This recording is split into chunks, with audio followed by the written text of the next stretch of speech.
নমস্কার। এসো হে বৈশাখ, এসো এসো।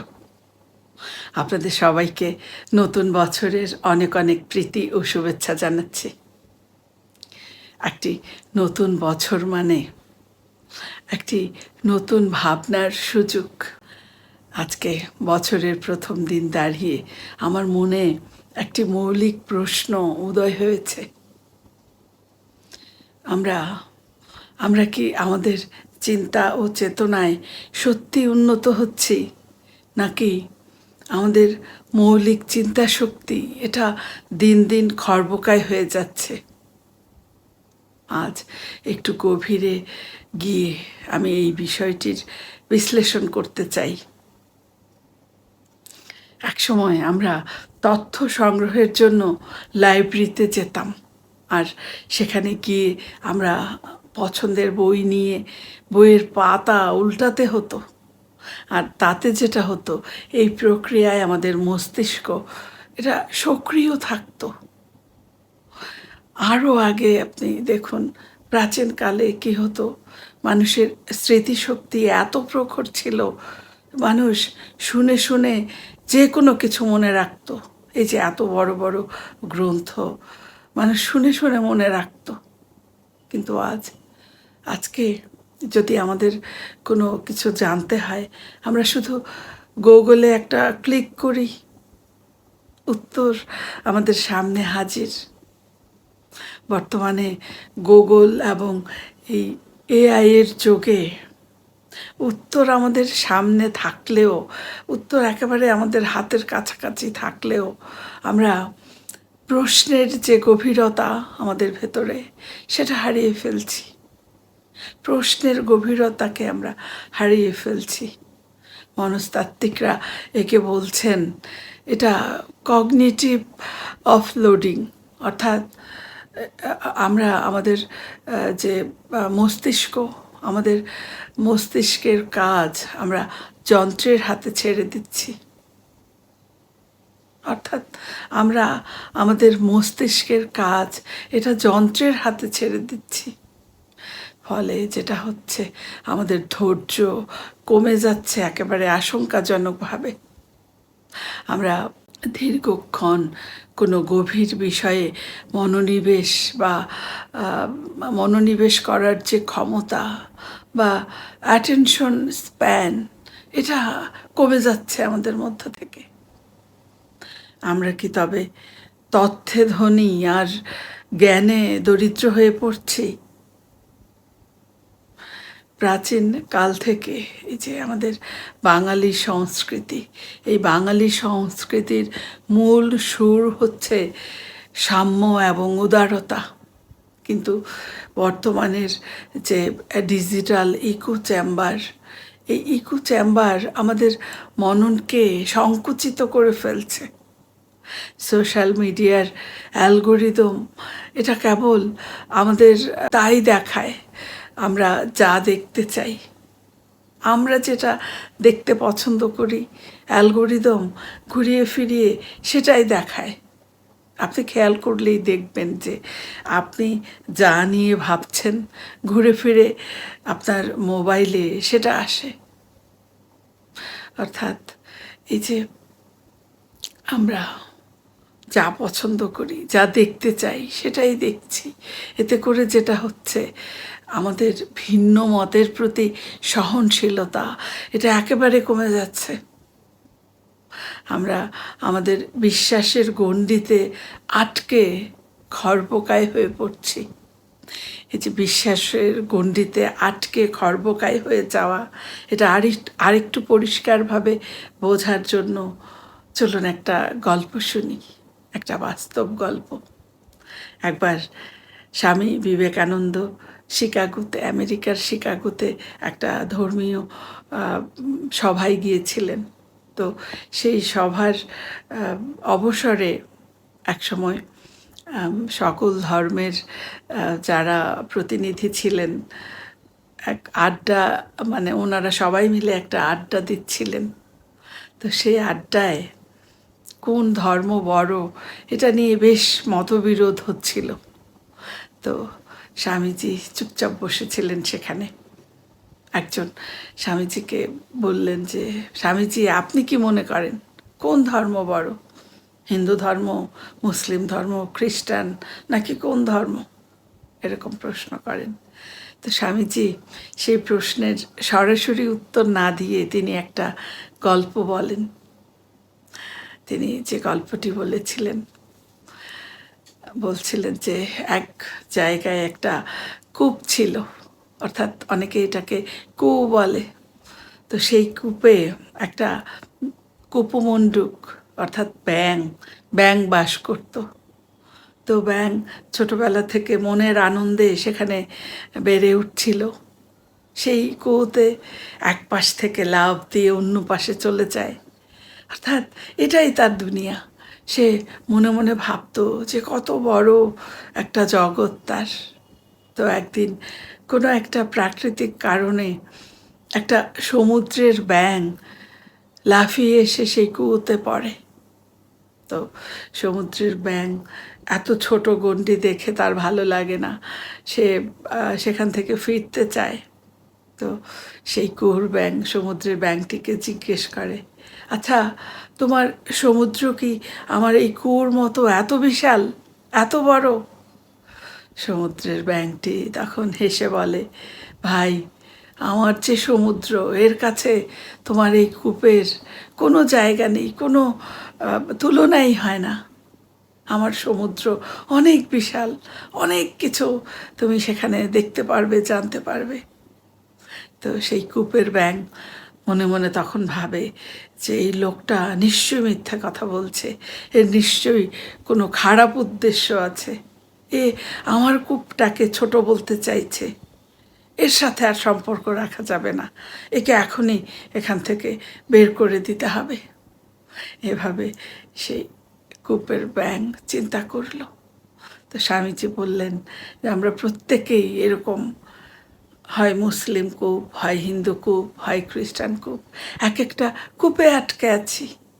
তো এই যে পৃথিবীর যে বিশালত্ব, এই যে বিশ্বজনীন যে মমতা, এই বিশালত্বকে বোঝার জন্য আমাদের যে সর্বজনীন দৃষ্টিভঙ্গি, সেটাকে অর্জন করতে হবে। আমাদের এই যে দেখার যে দক্ষতা, ক্ষমতা, এটাকে বাড়াতে হবে। আমরা কূপে বসে চিন্তা করলে আমাদের চিন্তা পরিপূর্ণ হবে না, এটা বললেন তিনি।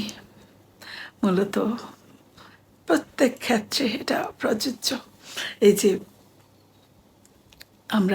আমি মনে করি এই যে আমাদের যে চিন্তা শক্তি, এটা এটা মূলত খর্বকায় হওয়া শুরু করেছে যখন আমরা করোনার মহামারীর সময় লকডাউনে ছিলাম, তখন থেকে। আমার বিশ্বাস তখন থেকে শুরু হয়েছে এই মহামারী। অর্থাৎ আমরা ঘরে বসে বসে প্রযুক্তির উপর এত বেশি নির্ভর হয়ে পড়েছিলাম যে আমরা তখন আমাদের বিশ্বাসের জিনিসগুলোই বেশি বেশি করে দেখতাম। আর আমরা আমাদের বিশ্বাসের গণ্ডিতে তখন আটকে পড়েছিলাম। অথচ বিশালত্বকে অনুভব করার জন্য আর এই চিন্তনে মননে উন্নত হওয়ার জন্য এই বৈচিত্র্যকে যদি আমরা গ্রহণ করতে না পারি, তাহলে আমরা কখনোই সেটা হতে পারবো না। আমরা একপেশে চিন্তা যদি করি, তাহলে আমরা সব সময় খর্বকায় হতে থাকবো। একপেশে চিন্তা কীরকম?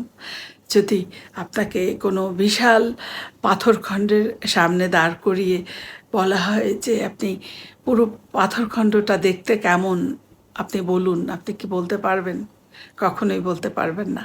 কারণ এক পাশে দাঁড়িয়ে যখন আপনি পাথরখণ্ডটাকে দেখবেন, তখন তো মূলত এক পাশটাকে আপনি দেখতে পাচ্ছেন। পুরো পাথরখণ্ডটা দেখতে হলে আপনাকে উপরে যেতে হবে, উপর থেকে দৃষ্টি নিক্ষেপ করতে হবে, তাহলেই মূলত আপনি পুরোটা দেখতে পারবেন। আমরা আমরা যতক্ষণ পর্যন্ত না জ্ঞানে নিজেদেরকে সেই উপরে নিয়ে যেতে না পারি, ততক্ষণ পর্যন্ত আমরা পৃথিবীর বিশালত্বটাকে অনুভব করতে পারবো না। দেখুন আগে কি হতো, আগে আমাদের গ্রাম বাংলার মেলায় সব ধর্মের, সব বর্ণের মানুষ যেভাবে মিশে যেত। এখন এখন কি আমরা সেই সর্বজনীন যে মনন, সেটা কি আর দেখতে পাই? আজকাল কি আমাদের এই স্ক্রিন নির্ভর দুনিয়ায় এই মন মানসিকতা এটা টিকে আছে? আমরা কি দিন দিন অসহিষ্ণু হয়ে যাচ্ছি না?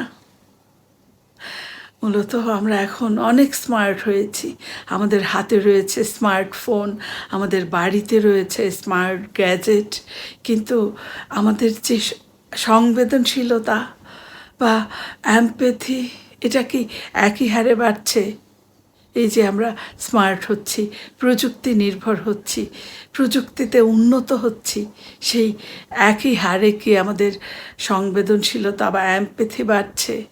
বাড়ছে না, বাড়ছে না। পরিসংখ্যান বলছে যে আমাদের পৃথিবীতে এই যে একাকিত্ব এবং এই যে বিষণ্ণতা, এটা সবচেয়ে বড় মহামারী। এই যে আমরা গ্লোবাল ভিলেজের বাসিন্দা হয়েও আমরা পাশের ফ্ল্যাটের যিনি আছেন সেই মানুষটি থেকে বিচ্ছিন্ন। এই যে এই আত্মকেন্দ্রিকতা, এই আত্মকেন্দ্রিকতা, এটা এটা আমাদেরকে আমাদের আমাদের মননকে একেবারে বামনত্ব এনে দিচ্ছে আমাদের মননে। মূলত যখন একটি সমাজ কেবলমাত্র তার নিজের স্বার্থের কথা চিন্তা করে, তখন সামগ্রিকভাবে সেই সমাজ খর্বকায় হতে বাধ্য।